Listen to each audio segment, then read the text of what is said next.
Om Namah Shivaya. Kali ini saya akan membahas tentang satu malam, satu dewa, Siwaratri, dan dominasi Shiva di Bali. Kita pastinya sudah kenal dengan Dewa Shiva. Dulu kalau di Bali ditulisnya dengan C dengan buntut, tapi itu sebenarnya adalah cara untuk menulis bahasa Prancis. Kalau sekarang untuk bahasa Sanskerta, kita gunakan S dengan itunya di atas, dengan buntutnya di atas. Jadi cara membaca C atau baik S yang ini adalah SH. Jadi sh, bukan se.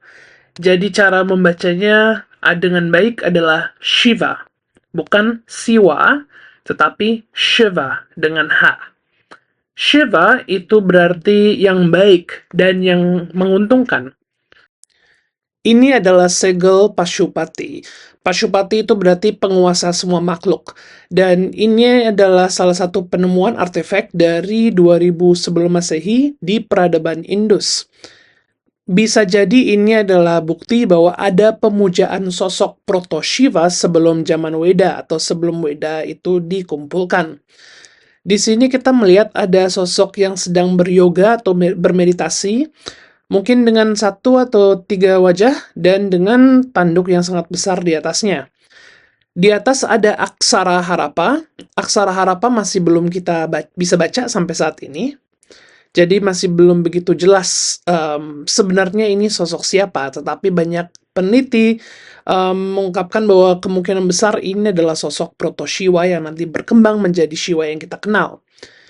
Lalu patut untuk dicatat juga bahwa di wilayah India pada saat itu, saat bangsa Arya mendatang, mereka itu memperhatikan bahwa ada banyak orang yang melakukan penyembahan terhadap falus atau terhadap alat kelamin laki-laki, terhadap lingga, dan ini dikenal sebagai Shishnadeva. Jadi awalnya saat bangsa Arya itu tiba di India, ada warga penduduk lokal, penduduk asli. Penduduk asli ini pada saat itu sekitar 2000 sebelum Masehi sudah melakukan pemujaan terhadap falus atau terhadap lingga. Dan kemungkinan besar ini adalah budaya sebelum tibanya Arya, sebelum tibanya Weda di India, yang nantinya juga diintegrasikan atau diperkembangkan dalam agama Hindu, terutamanya dalam pemujaan Shiva.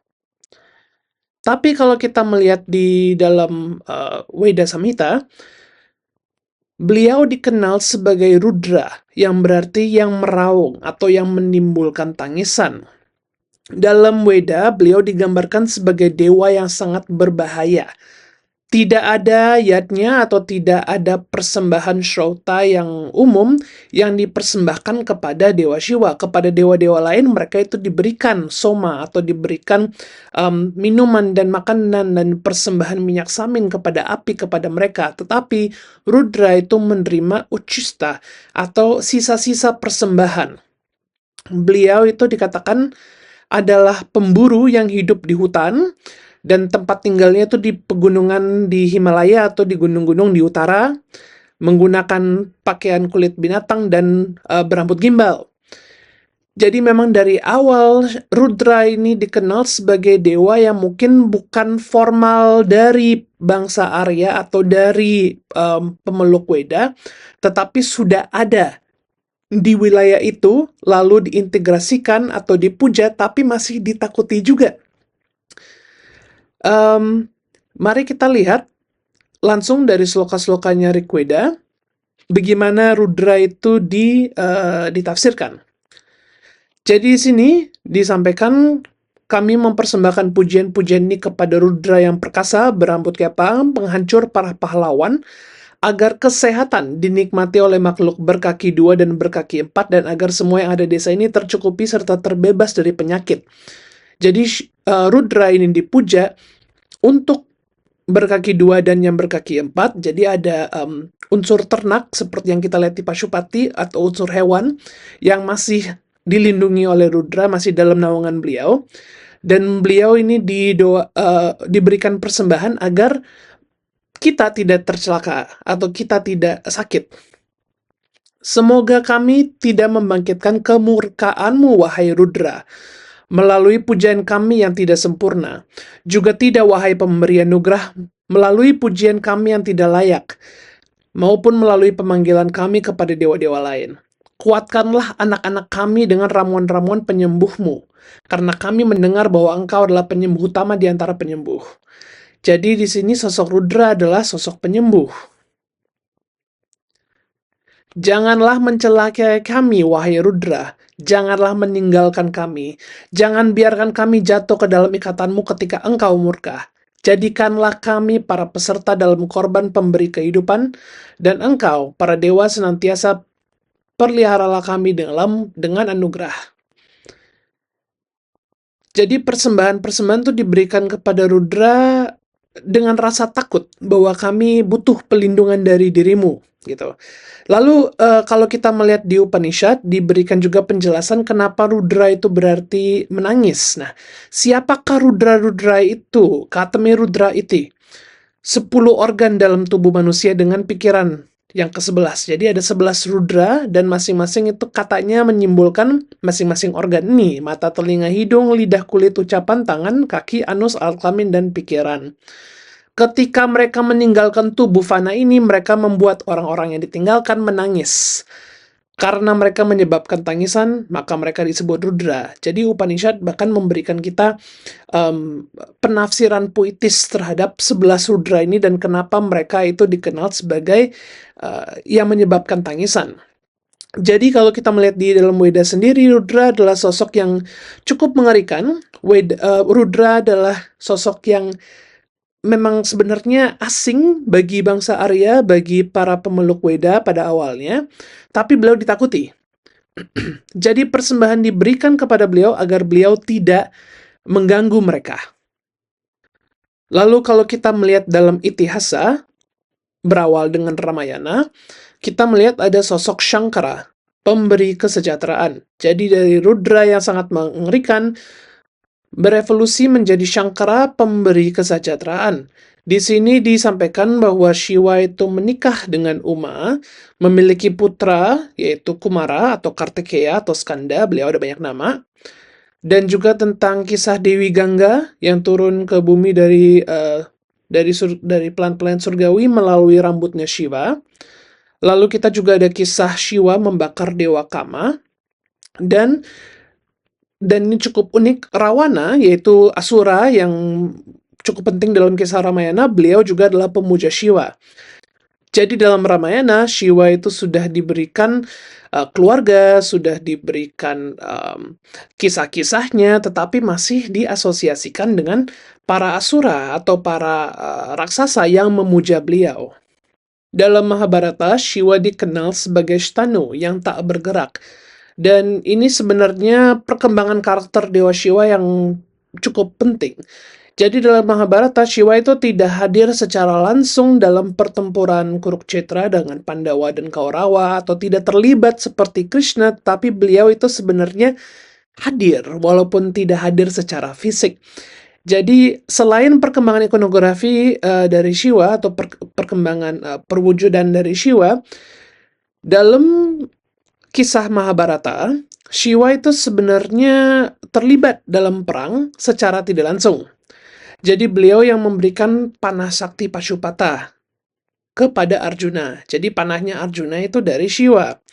Lalu saat Ashwatthama itu melakukan pertempuran malam hari, beliau dikuasai oleh Rudra, dikuasai oleh kemurkaan Dewa Shiva. Lalu Jayadratha juga mendapat anugerah dari Dewa Shiva untuk dapat membunuh Abhimanyu di pertempuran. Dan ini juga cukup menarik. Draupadi juga pernah sembahyang kepada Shiva 5 kali untuk memiliki suami, lalu dikasihlah 5 suami berupa Pandawas dalam waktu sekaligus. Jadi walaupun Shiva itu tidak terlibat secara langsung dalam perang Kurukshetra, beliau itu sebenarnya hadir. Dan ini cukup penting bagaimana Shiva itu tidak hadir secara fisik, tetapi kekuasaannya dan perkasanya masih ada dan masih terasa dalam Ashwatthama, dalam panah Arjuna, dan dalam Jayadratha.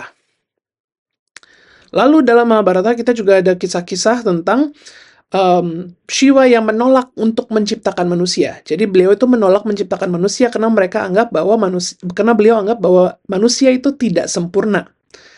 Jadi Brahma yang turun tangan dan menciptakan Prajapati, termasuk Prajapati Daksha. Saat Daksha ini melakukan korban suci, Shiva tidak diundang karena Shiva nggak dianggap. Pada saat Brahma itu menciptakan manusia dan menciptakan kehidupan pada umumnya, Shiva itu memilih untuk tidak terlibat. Dalam Mahabharata ini, sebagai Shtanu atau yang tak bergerak, kita itu mulai mempelajari sifatnya Dewa Shiva. Kalau Dewa Brahma, Dewa Wisnu, mereka itu lebih aktif, lebih terlibat, mereka turun tangan langsung. Krishna atau Wisnu turun di lapangan Kurukshetra dan terlibat dalam peperangan. Brahma itu menciptakan manusia walaupun dianggap tidak sempurna oleh Shiva. Tapi kalau Shiva, beliau itu pasif, tidak secara langsung terlibat, atau tidak ingin melibatkan diri juga. Tapi kehadirannya masih ada. Jadi mulailah kompleksitas karakter Shiva, atau mulailah kompleksitas sifat-sifat Dewa Shiva. Juga dalam Mahabharata terdapat kisah Shiva yang menghancurkan Tripura atau 3 kota milik para asura bersaudara. Shiva berhasil menghancurkan ketiganya sekaligus dengan satu panah. Dan ini adalah salah satu kisah pertama di mana Shiva berperan aktif untuk memulihkan dunia. Dalam Mahabharata disampaikan bahwa Shankara bersinar dengan kemegahan berwarna biru berbentuk indah, bersinar terang dan tak terhalang. Jadi mulailah pujian-pujian terhadap Shankara atau Shiva ini. Tapi pada saat yang sama, karakter Shiva mulai berkembang di sini. Didampingi oleh pasukan para Gana dan sebagai pencipta Gana, kusir dan pemandu bagi makhluk hidup, berdiam di atas abu, penjaga abu yang pengikutnya membentuk pasukannya sangat besar. Jadi Shiva itu adalah pemimpin para Gana. Para Gana ini sebenarnya adalah makhluk-makhluk yang cukup mengerikan dan cukup aneh. Makhluk-makhluk yang bisa kita katakan mirip seperti Butakala atau adalah salah satu kategori Butakala. Dan Shiva itu memang menguasai mereka dan bahkan menciptakan mereka juga. Jadi peran Shiva sebagai Rudra dewa yang mengerikan, yang memiliki pasukannya itu masih ada dalam Itihasa juga. Shiva walaupun sudah mulai dipuja dan sudah mulai diakui sebagai Shankara yang indah, masih memiliki penampilan yang cukup esentrik atau cukup unik.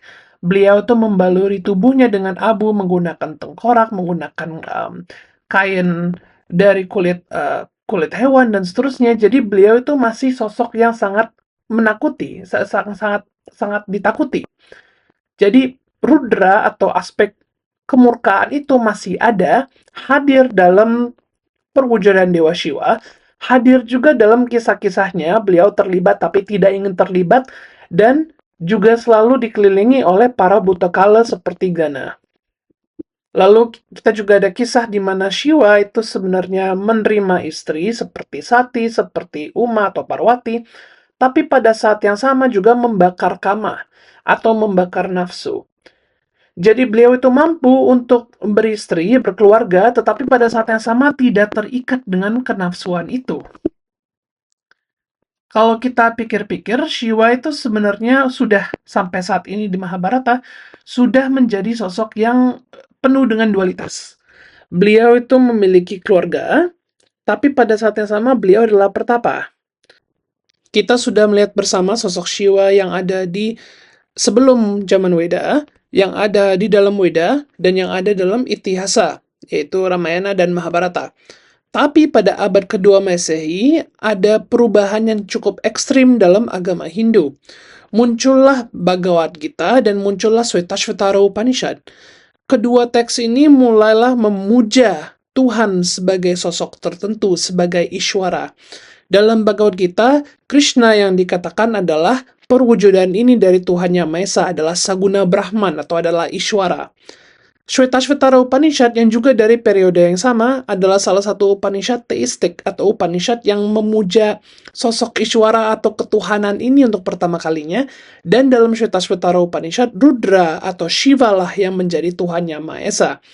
Jadi dari abad kedua Masehi sudah kita melihat perkembangan kubu Vaishnava atau denominasi pemuja Vishnu dengan kubu Shaiva, yaitu para penyembah atau para pemuja Shiva. Jadi mulailah muncul dalam agama-agama ini tren untuk memuja Tuhan dalam sosok tertentu, dalam perwujudan tertentu. Mulailah berkembang Purana. Jadi Purana itu berarti ya sejarah atau kisah-kisah. Mungkin kalau dalam bahasa Bali Purana itu cocoknya dengan babat.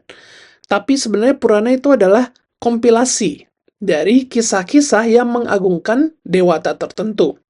Jadi Purana itu sebenarnya bukan kitab umum, tetapi adalah kitab sektarian. Ada Purana-Purana untuk para pemuja Shiva yang mengagungkan Shiva.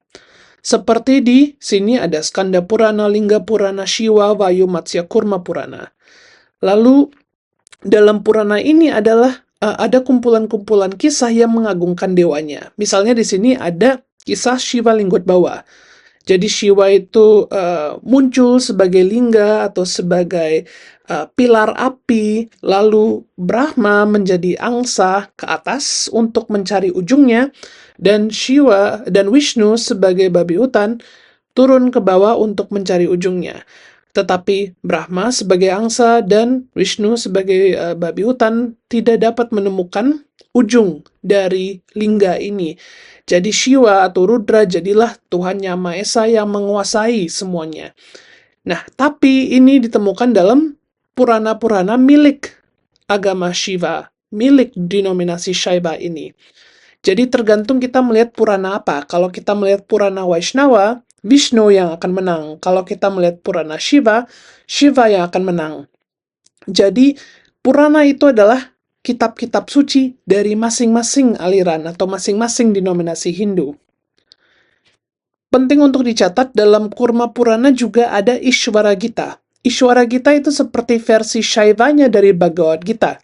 Jadi kurang lebih isinya sama, percakapan-percakapan Dewa Shiva, tetapi Shiva lah yang menjadi Ishwara, Shiva lah yang menjadi terpuji di situ. Di India kita menemukan ada 5 denominasi yang utama. Ada para Shaiva, pemuja Shiva, ada Shakta, para pemuja Durga, ada Ganapatya, pemuja Ganapati atau Ganesha, ada para Vaishnava, pemuja Vishnu, dan ada para Saurya, pemuja Surya. Ada 5 agama ini yang masing-masing memiliki kitab-kitab sucinya, memiliki Purana-Purananya, dan masing-masing memiliki pengikutnya. Mulailah ada pengikut-pengikut, perkembangan pengikut atau penggemar dari dewa-dewi ini. Misalnya ada raja yang menjadi seorang Shaiva, atau ada seorang pendeta yang menjadi Vaishnava, dan mereka lah yang membuat kuil untuk dewa pemujaannya, atau mereka yang membuat tradisi atau perguruan untuk mengagungkan dewa yang mereka milih. Jadi masing-masing dari 5 denominasi ini mereka itu memiliki kitab-kitab suci masing-masing. Mereka itu semuanya percaya dengan Weda, iya, tetapi pada saat yang sama mereka itu perkembangkan mantra-mantra mereka sendiri, cara-cara untuk melakukan ritual mereka sendiri, dan juga legenda-legenda atau kisah-kisah seperti Purana milik denominasi mereka sendiri. Sebagai contoh, mari kita lihat mantra-mantra dari Upanishad yang masing-masing mengagungkan kelima dewata ini. Jadi ini adalah 5 Upanishad yang berbeda yang ditemukan dalam Atharva Veda. Jadi dalam Shira Upanishad, ini dari denominasi Shaiva, dari para pemuja Shiva, dan di sini Rudra lah yang disebut sebagai Tuhan Yang Maha Esa. Rudra adalah Brahma, Rudra adalah Vishnu, Rudra adalah segalanya. Lalu kalau kita melihat dalam Dewi Upanishad, Mahadewi ini, Dewi yang agung ini adalah esensi sejati dari Brahman, esensi sejati dari ketuhanan. Beliau, Durga atau Dewi adalah Prakriti atau Perdana, dan juga Purusha, beliau adalah segalanya. Lalu dari denominasi Ganapatya ada Ganapatya Atharvashirsha Upanishad yang menyatakan bahwa Tuam Brahma, Tuam Vishnu, Tuam Rudra, kamu Ganesha adalah Brahma, kamu Ganesha adalah Vishnu, adalah Shiva, engkau adalah Indra, adalah Agni. Jadi semua dewa-dewi itu menyatu dalam Ganapati atau Ganesha, dan Ganesha dipuji sebagai Tuhan Yang Maha Esa. Lalu dalam Narayana Upanishad milik para Vaishnava, Narayana yang menjadi utama. Narayana adalah Brahman, Narayana adalah Shiva, semua dewa-dewi Brahman adalah Narayana. Dan terakhir dalam Surya Upanishad kita juga melihat hal yang sama, di mana Aditya atau Surya itu menjadi sosok pemujaan, adalah segalanya dan adalah yang terpenting. Dan dengan Gayatri ini kita memuja Dewa Surya sebagai dewata utama. Denominasi-denominasi ini sebenarnya adalah agama-agama tersendiri. Mereka itu semuanya melanjutkan ritual-ritual yang ada di Weda dan menghormati Weda sebagai kitab suci, sebagai wahyu semesta, dan seterusnya. Mantra-mantranya masih dilantungkan, tetapi mereka itu sudah mulai memilih sosok dewata mana yang mereka ingin lebih banyak memuja. Jadi masing-masing denominasi Hindu ini sebenarnya pada awalnya adalah agama-agama yang terpisah. Dan mereka masing-masing mendirikan cara untuk beragamanya mereka. Jadi misalnya dalam denominasi Shaiva, mereka itu memiliki kitab suci Shiva Purana, dan Purana-Purana lainnya yang mengagungkan Shiva, tapi yang paling utama adalah Shiva Purana. Lalu mereka juga melantungkan mantra-mantra Sri Rudram, yang juga ditemukan dalam Weda dan nantinya diadopsi untuk pemujaan mereka. Mereka memiliki tempat-tempat ziarah, yaitu Jyotirlingga. Jadi ada 12 lingga yang utama di India yang dijadikan tempat-tempat kota-kota ziarah bagi para pemeluk Shaiva. Lalu perayaan utama mereka adalah Shivaratri. Sedangkan untuk para Shakta, teks atau kitab utama mereka adalah Dewi Mahatmaya. Lalu mereka juga memiliki Dewi Sukta, yaitu pemujaan-pemujaan mantra-mantra mengagungkan Durga. Lalu mereka juga ada Shakti Pita atau tempat-tempat berziarah mereka sendiri yang juga mereka anggap penting. Dan mereka memiliki perayaan pemujaan Nawaratri atau 9 malam untuk para dewi-dewi, untuk manifestasi-manifestasi Durga. Sedangkan para Ganapatiya, mereka beracuan kepada Mudgala Upanishad. Mereka memiliki mantra seperti Ganesha Pancharatna. Mereka ada kuil-kuil yang bernama Ashtavinayaka atau 8 perwujudan Ganesha. Jadi Ganesha itu diberikan banyak perwujudan, diberikan banyak mantra-mantra, diberikan kisah-kisah seperti tentang istrinya Ganesha, keluarganya Ganesha, seperti itu, dan perayaan utamanya mereka adalah Ganesh Chaturthi. Jadi kita melihat masing-masing denominasi ini mengembangkan kitab sucinya mereka sendiri, mengembangkan mantra-mantra mereka sendiri, tempat-tempat suci, dan perayaan atau hari raya sucinya juga. Untuk para Vaishnava, mereka acuannya adalah kepada Bhagavata Purana. Mantra yang paling utama adalah Purusa Shuktam. Tempat ziarah ya tentu ada banyak seperti Vrindavan, Mathura, tapi Tirupati adalah salah satu kota yang paling penting juga di India Selatan terhadap pemujaan Vishnu, dan mereka juga memiliki banyak perayaan-perayaan seperti Ramnawami untuk hari kelahirannya Dewa Rama, ada juga Krishna Janmashtami untuk kelahirannya Dewa Krishna, dan seterusnya. Untuk denominasi Saurya, mereka juga memiliki Surya Upanishad. Mantra yang paling penting adalah Sawitri Gayatri, Om Burbuah Swatat Sawiturwarenyam itu adalah Sawitri Gayatri.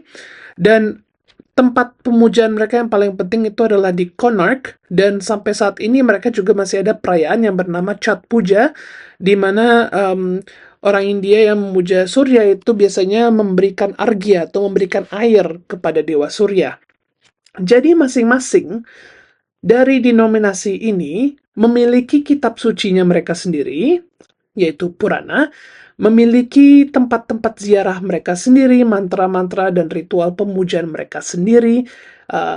Lalu ada perkembangan teologis, tentunya mereka masing-masing membuat teori tentang dewa mereka, tentang mereka membuat teologi dari Tuhan yang mereka puja, dan tentu saja memberikan perayaan kepada masing-masing sosok dewata ini. Sekarang kita memanggil semua denominasi ini sebagai Hindu. Tapi penting untuk dicatat bahwa sebenarnya pada awalnya mereka itu tidak mengenal kata Hindu itu apa. Jadi agama Shaiva, agama Shakta, Ganapatya, Vaishnava, Surya, mereka itu sebenarnya adalah agama-agama terpisah. Mereka semuanya iya setuju dengan Weda, tapi mereka adalah agama yang sendiri-sendiri. Tapi nanti oleh penjajah, oleh kita menyebut bahwa mereka semuanya adalah satu kehinduan atau satu agama Hindu. Jadi Hindu itu sebenarnya tidak memiliki sekte. Hindu itu nggak pecah menjadi sekte-sekte yang berbeda. Satu memuja Siwa, satu memuja Sata. Enggak, tapi kebalikannya. Hindu itu awalnya sebenarnya adalah agama-agama yang berdiri sendiri memuja Shiva, Durga, Ganesha, Vishnu, Surya. Lalu nanti, semua ini dipanggil atau disebut Hindu. Jadi bukan Hindu yang pecah menjadi banyak sekte, tapi banyak agama-agama yang sekarang dipanggil Hindu atau diberikan label Hindu. Mari kita membahas dan mendalami denominasi Shaiva ini. Shaiva itu berarti terkait dengan Shiva. Jadi Shaiva ya, bukan Shiva, tapi Shaiva itu terkait dengan Shiva. Kisah-kisah utamanya ada dalam Purana-Purana, tetapi peraturan pemujaannya itu ada dalam kitab yang bernama Agama.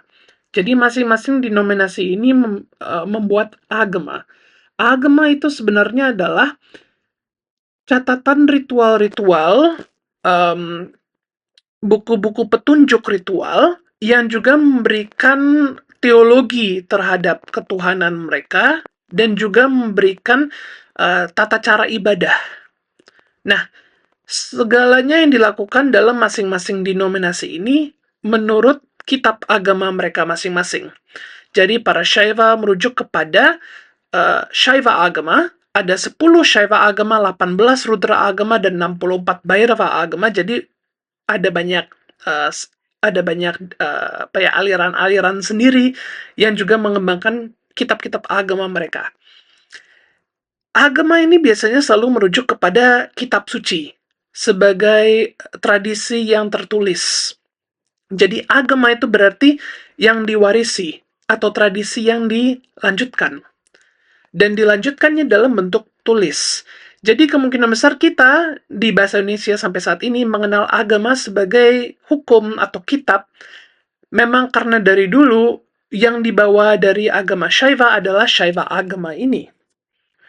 Di bawah payung besar denominasi Shaiva, ada 3 aliran yang cukup penting dan yang kita akan bahas. Ada aliran Pashupata dari abad kedua sebelum Masehi, jadi ini adalah aliran yang paling awal. Lalu ada Kapalika dari abad keempat Masehi, dan lalu ada Shaiva Siddhanta dari abad kelima Masehi. Pashupata itu berarti milik Pashupati atau milik Tuhan yang menguasai segala makhluk. Jadi para Pashupata ini mereka itu melihat penyatuan dengan Shiva sebagai tujuan mereka. Moksha atau pembebasan adalah untuk menyatu dengan Shiva. Tetapi gaya mereka itu seperti pertapa. Jadi mereka itu memang hidup di hutan, membaluri tubuh dengan abu. Mereka itu meniru sifat-sifat Shiva, meniru tampilan Shiva dengan rambut gimbal juga, seperti itu menggunakan genitri atau rudraksa, menggunakan pakaian dari kulit hewan, dan mereka itu juga berfokus kepada meditasi, terutamanya terhadap dasha aksara, terhadap 5 perwujudan Shiva yang utama, Sabata Ai, Sadyojeta, Bamadewa, Tatpurusha, Agora, dan Ishana. Jadi ini adalah teologi yang mereka kembangkan, bahwa Shiva itu memiliki 5 muka seperti ini, dan bahwa kita itu harus memuja dan merenungkan Shiva melalui mantra-mantra ini. Jadi mulailah pengolahan batin untuk menyatu dengan Shiva di dalam sekte Pashupata ini, dalam aliran Pashupata ini. Aliran Pashupata ini cukup tua, tetapi kami masih memiliki banyak peninggalan-peninggalan, terutamanya dari tokoh utamanya yang bernama Laku Lisha. Laku Lisha itu berarti, Lakula adalah tongkat, dan Isha adalah tuan atau penguasa. Cukup unik ya sebenarnya kalau kita pikirkan pedanda, yaitu tokoh-tokoh agama Hindu pada saat ini di Bali, pedanda itu berarti yang memegang danda atau si pemegang danda. Danda itu adalah tongkat, kata lain dari tongkat. Jadi Laku Lisha adalah penguasa yang memegang tongkat dan pedanda adalah si pemegang tongkat. Jadi peran tongkat itu masih sangat penting dari dulu sampai saat ini. Beliau tentu saja memegang tongkat, tapi di sini ada dua tongkat ya. Ada satu tongkat juga yang adalah lingganya beliau. Jadi kalau kita melihat ikonografi atau gambar ini dari Odisha di India Timur, Lakulisha itu sebenarnya mirip seperti Buddha ya, rambutnya seperti itu, telinganya juga, bahkan tangannya juga dalam Dharma Cakra Mudra ya. Tapi beliau itu memegang tongkat dan memiliki urdhva lingga atau lingga yang berdiri sebagai pembeda bahwa beliau adalah Lakulisha atau adalah perwujudan dari Shaiva ini. Urdhva lingga atau lingga yang berdiri seperti itu sebenarnya adalah simbol bahwa air mani beliau tidak keluar, tidak turun ke bawah, tapi air mani beliau itu disimpan di dalam tubuh, diolah dan dibawa ke atas untuk otaknya atau untuk tubuhnya. Jadi saat air mani beliau tidak digunakan untuk menghasilkan anak, air maninya adalah potensi kreativitas beliau sendiri. Jadi kita melihat Urdhva Lingga ini atau falus yang berdiri ini dalam ikonografi Shiva, apalagi dalam ikonografi Lakulisha. Dan sampai saat ini, Shiva itu memang sangat dikaitkan dengan lingga beliau yang berdiri ini. Lalu kalau kita lihat di sini, di keliling Lakulisha ada Kusika, Garga, Kaurusya, dan Mitra. Mereka adalah empat resi-resi utama dari Pashupata ini. Dan Garga, Kushika, Kurusya, dan Mitra ini adalah nama-nama yang muncul dalam mantra-mantra para Bujangga Risi dan mantra-mantra yang kita gunakan sampai saat ini di Bali. Lalu ada juga aliran Kapalika atau si pembawa tengkorak.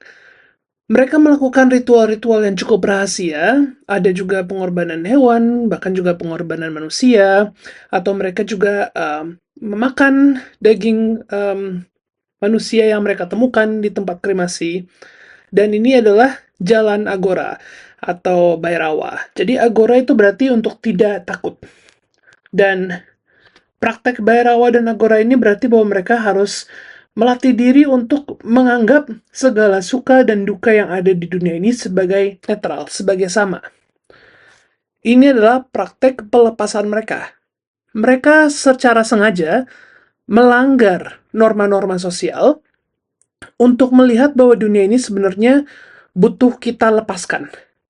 Bahwa dunia ini adalah sesuatu yang kita harus pada saatnya tinggalkan juga. Jadi segala kepuasan dan segala kemurkaan yang kita mengalami dalam kehidupan ini, kita harus memiliki pemahaman yang sama terhadap kematian, terhadap kepuasan seksual, baik yang paling mengerikan seperti kematian, dan yang paling menenangkan seperti kepuasan seksual, dianggap setara, dianggap sama. Keduanya harus kita lepaskan dan keduanya harus kita lampaui.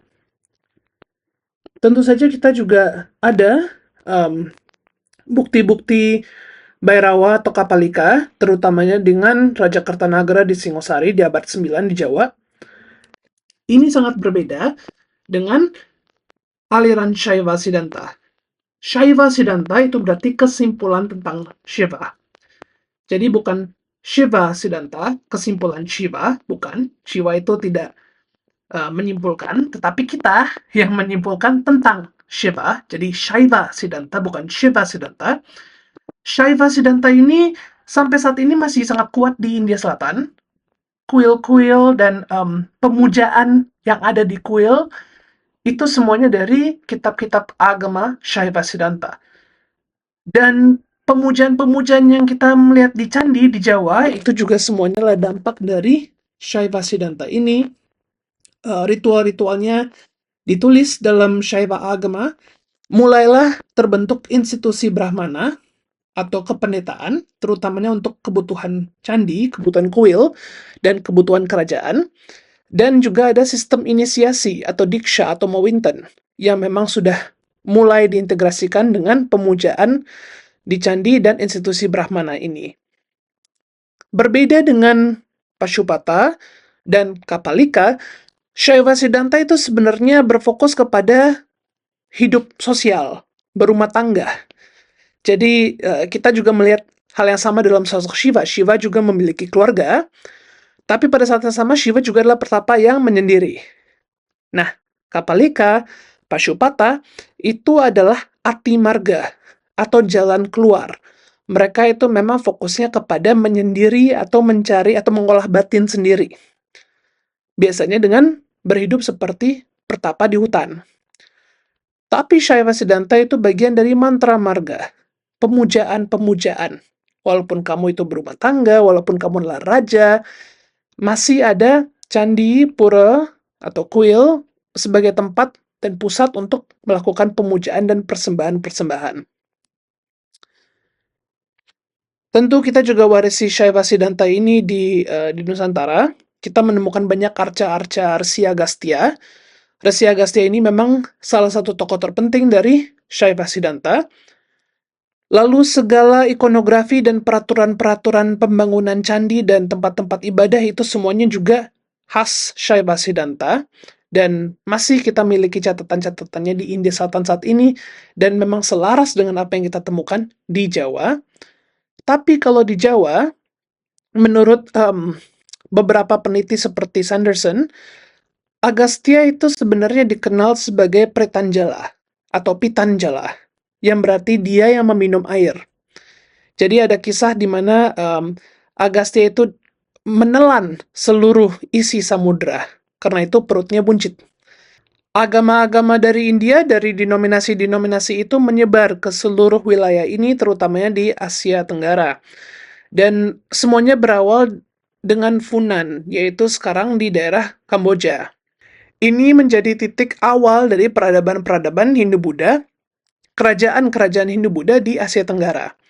Dan menurut bukti-bukti yang kita miliki, di Funan ini mereka ada Vaishnava, para pemuja Vishnu, ada Shaiva, dan juga ada Buddha Mahayana.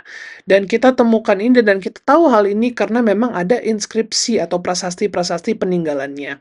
Misalnya di sini dicantumkan dengan jelas bahwa Suryavarman yang pertama, beliau adalah Shiva Puja Vishesho.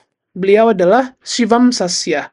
Beliau adalah pengikut setia dari Dewa Shiva.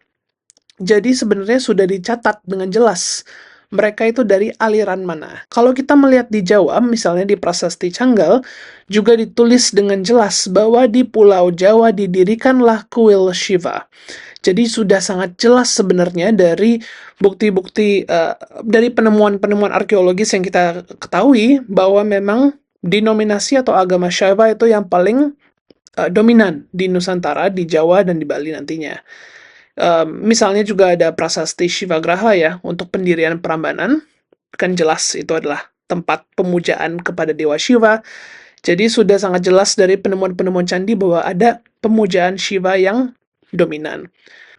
Kita itu sering banget mendengar penelitian bahwa dulu di Bali itu ada 9 aliran, atau setiap kali ada patung raja sebagai Vishnu, dikatakan bahwa beliau adalah Vaishnava, seperti kasusnya Erlangga.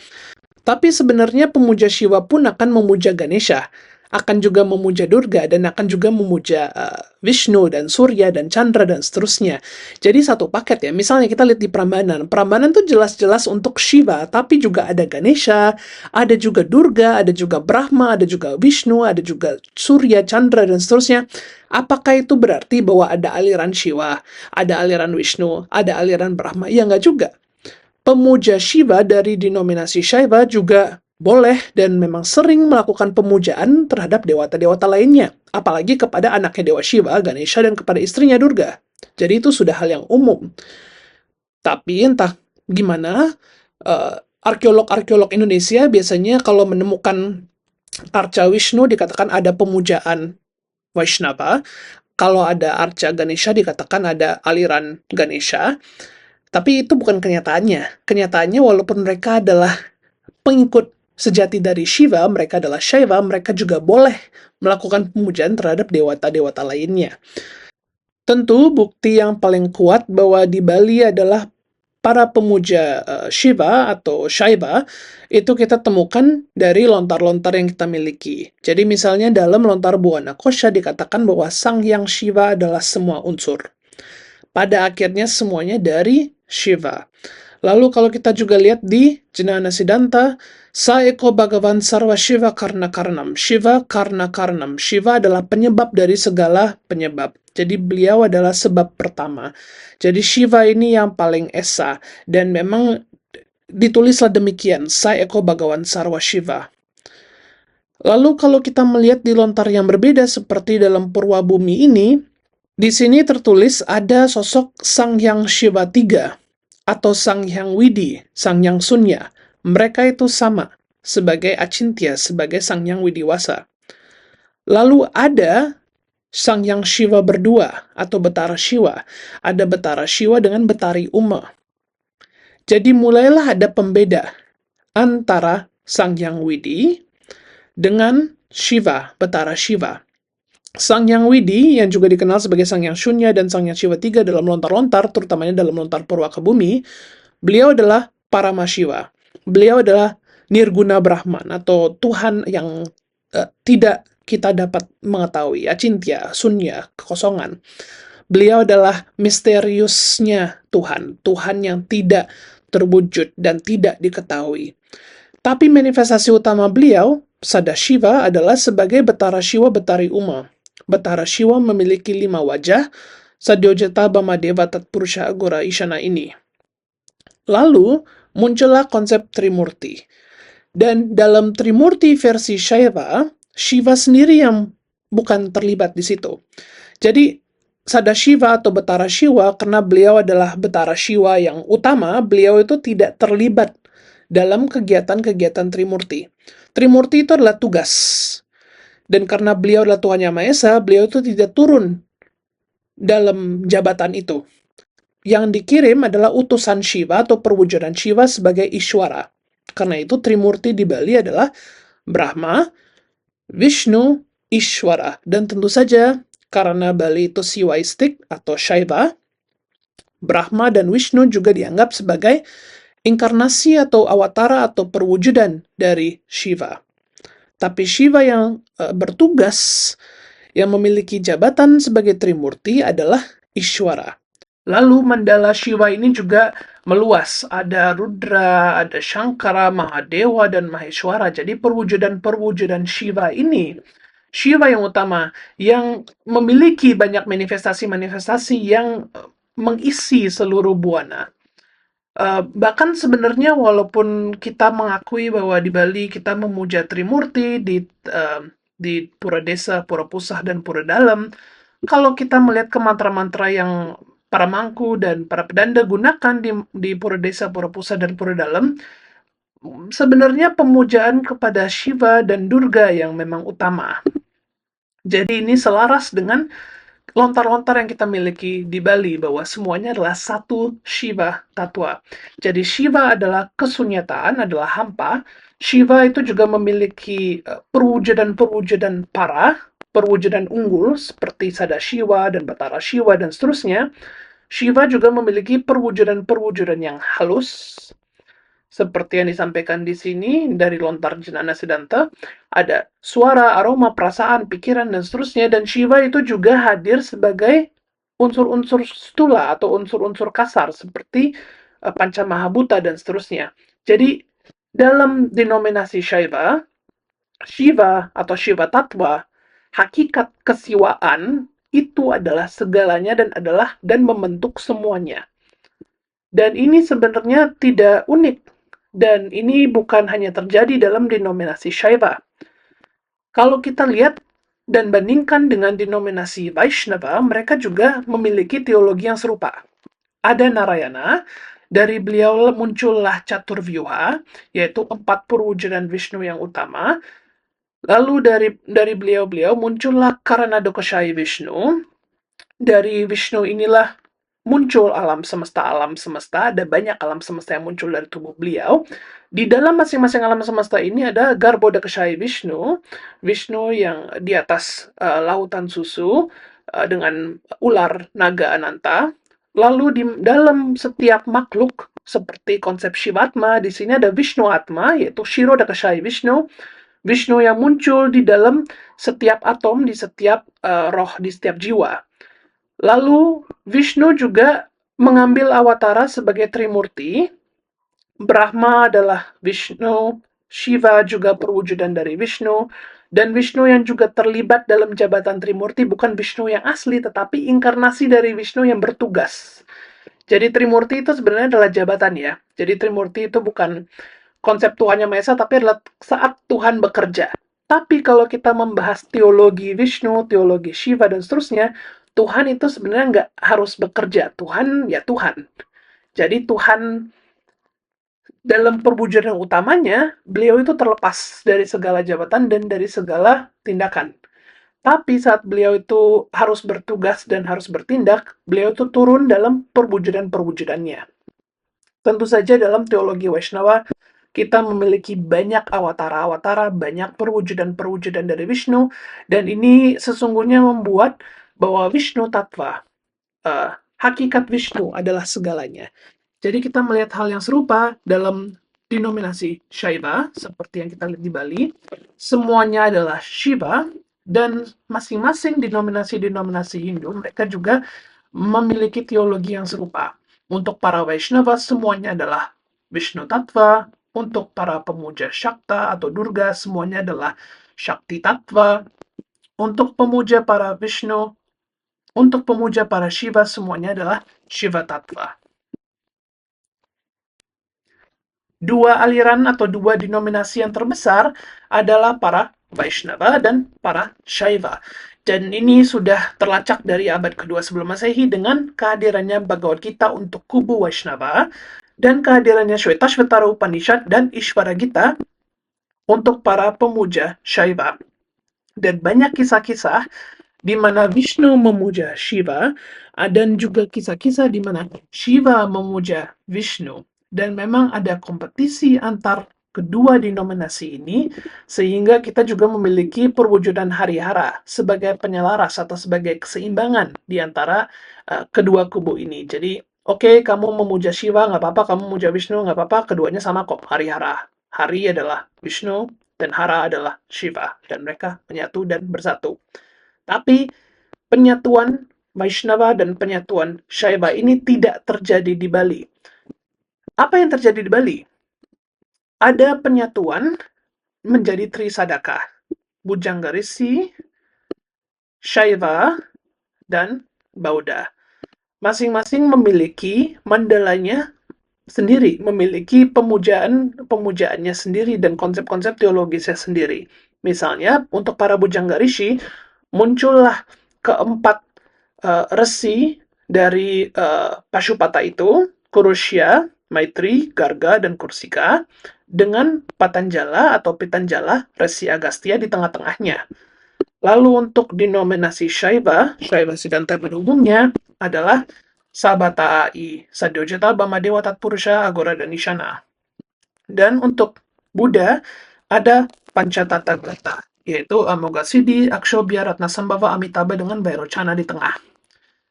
Demikianlah pemaparan materi tentang Shiva yang kita melihat bersama dari sebelum zaman Weda, dari zaman Weda, dari Itihasa, Ramayana, dan Mahabharata, lalu perkembangan Shiva dalam Purana. Shiva menjadi sosok yang sangat menyeimbang di antara keterlibatan, memiliki rumah tangga, berhidup sosial, dan ketidakterlibatan atau pelepasan, menjadi petapa, menjadi yogi, menjauhi diri dari dunia dan norma-norma sosial.